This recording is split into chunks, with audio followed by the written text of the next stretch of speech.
If you damage them, the essence of what they are remains. They regenerate and keep coming. Eventually, you will weaken. They are relentless. With the Klingons neutered, the new foe are a race of cyborgs, complete with chilling catchphrase, "You will be assimilated." Fascinating. I'm not sure the genesis of the Borg, why they were created. The notion of them is really quite brilliant, and I think it works so well because as Americans particularly, who cherish the myth of individuality, are terribly frightened of the idea of losing that individuality and being consumed by a collective consciousness. We are Borg.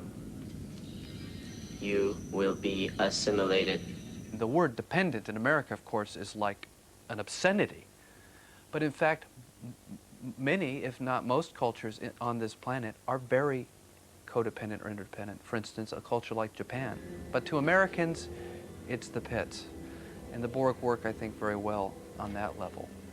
They're unstoppable, they're unbeatable, they adapt to every weapon, and they just look cool, too. After Gene's death, and with a new senior executive producer, the series, to its benefit, got more of an edge to it. It became tougher in taking a stand on certain issues. And in the same way that I have seen here in America and have learned about, because I've really lived away from England for 10 years, the disillusionment that followed on those, that euphoria of for many people, the Thatcher and Reagan years, the disappointment and the anger and irritation that had grown out of that also was reflected in certain aspects of Star Trek. But it'll be interesting. I mean, that'll be for the cultural sociologists of the 21st century to examine. They'll have a lot to work on with Star Trek, actually. I think it is just possible that a few hundred years from now, Star Trek might be seen as the Iliad and the Odyssey of a world culture, the common mythical base referred to in the moral arguments of the day. Like the Jesus of the Gospel of Mark, Roddenberry affirms that we are all sons and daughters of God. I believe there is enough stuff, particularly in Star Trek: The Next Generation, in terms of moral tales and substance, to excite people about what the moral struggle for human life is all about. I believe it's a wonderful new story that's presented to us here, in which each of the episodes has some moral fiber for us to chew on. I look at Captain Picard as sort of a Moses played by the English actor Patrick Stewart, leading us into the promised land of the future. I truly believe that people look at each episode and read something into it for themselves. I think people find things in there that we never intended to be there. We didn't write them in, we didn't act them in, we didn't score them in, we didn't cut them in. They are just there, and people look at the episodes and find something for them. And when they find something for them, they take it, they enjoy it, they pass it on, and it becomes what it is now. Star Trek has spawned many cultural manifestations, one of the strangest being slash fiction. Spock could hear the music from halfway down the long gravel driveway which led up to the sprawling ranch home. And as he approached, the unexpected sight from an increasingly predictable source became clearer. Jim was in drag. Slash writers write about love, romantic, cartoon, pretty sickening, mushy romantic love, and they write love poems, and what they see in each other's eyes. There are whole pages devoted to Kirk's eyes, the incredible color of his hazel eyes, that kind of thing. Now, one way to think about Slash is to remember a scene that many Star Trek fans would have been deeply moved by. The scene in Star Trek: The Wrath of Khan where Spock is dying. And there's a moment there where Spock is inside this glass chamber, and he is dying, and Kirk comes racing down there. They have one last exchange with his friends. And Kirk is literally pressing his hands against the glass, and Spock is on the other side of the glass pressing forward. And Spock says, I have been, and always shall be, your friend. the closest Spock has ever been able to come to an emotional statement of his true feelings for Kirk. Kirk's machismo has never allowed him to express how he feels towards Spock. Spock's Vulcan stoicism doesn't allow him to express his feelings. And they're pressed against the glass, and we all recognize the ticking clock, the fact that they can never come in contact with each other. What Slash does as a fantasy is takes away the glass.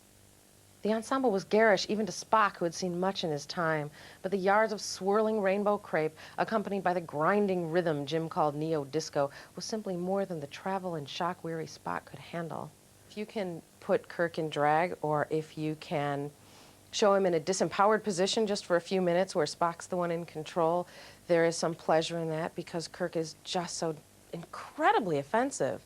His utter lack of need for anyone or anything other than his technology, his extended phallus ship, and ordering everyone about. I feel this desire to pull him down a peg or 2 or 3 or 10. So it does that. But of course, there's also an attraction. There's also I wish I could have him. I wish I could be him. I've decided, Jim said, out of breath. I want to go to all those ambassadors' receptions in this. Hell, they'll probably all want to dance with me. Spock tried to join in. I'll never let them, of course. I just love it when you get jealous. The Star Trek franchise continues. 2 new incarnations are now beaming simultaneously onto American television. First came Deep Space Nine, set on a frontier space station. 2 years on, Paramount launched the latest Star Trek, Voyager.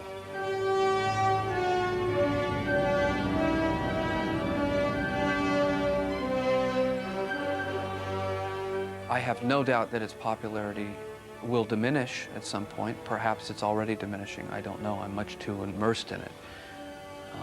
I hope not, but I think it's only natural because that's how things go. They become very popular and then people get sick of it and it wanes for a little bit. But something tells me Star Trek's going to be around for a very long time. A, because it has been around for 30 years, and B, because it's so elegant and simple a premise. It's just a group of people out seeing what's new. And particularly in America, since we've kind of conquered America, we've found America. America is here, it's been explored. There is an unquenchable thirst for a new frontier, and it was a brilliant phrase that Gene put in there. It is the final frontier.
Star Trek's brand new crew are on screen later tonight.